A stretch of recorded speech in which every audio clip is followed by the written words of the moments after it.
But according to the medical evidence, injuries on PW2 were caused on the evening previous to the morning of June 24 stop. This takes away the basis on which he was accepted by the trial court and the high court as an eyewitness, notwithstanding his proclivity to mix up falsehood with truth. Stop. A substantial part of the prosecution story has been disbelieved, and the conviction of the appellant rests solely on the testimony of PW2, who, as observed by the trial court, does not seem to have particular respect for truth and had mixed up falsehood with truth. Stop.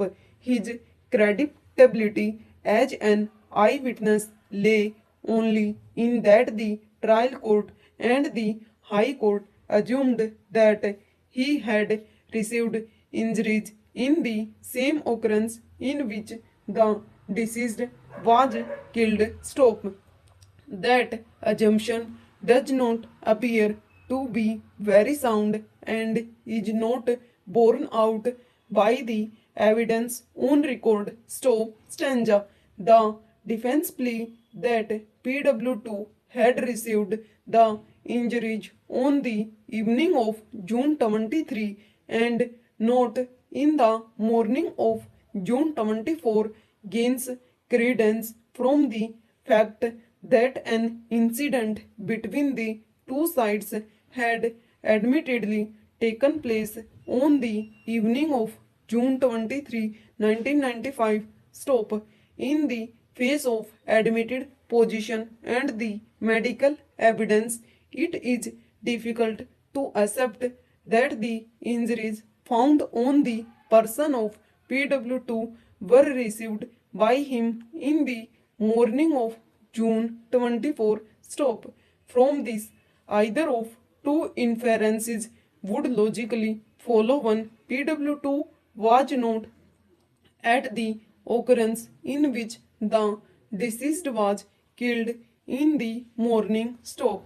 The occurrence in which the deceased was killed did not take place in the morning of June 24, and he was not killed in the manner as suggested by the prosecution. Stop.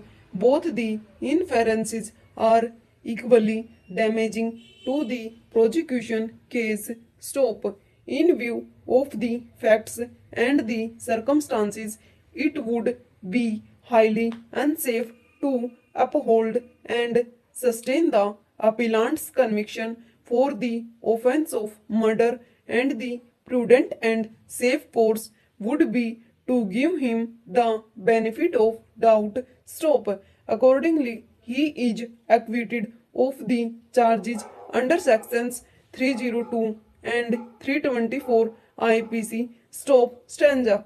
The next appeal is directed against the judgment of the Punjab and Haryana High Court in Criminal Appeal numbers 201 of 1996, confirming the appellant's conviction under section 302 of the Penal Code and life imprisonment. Stop.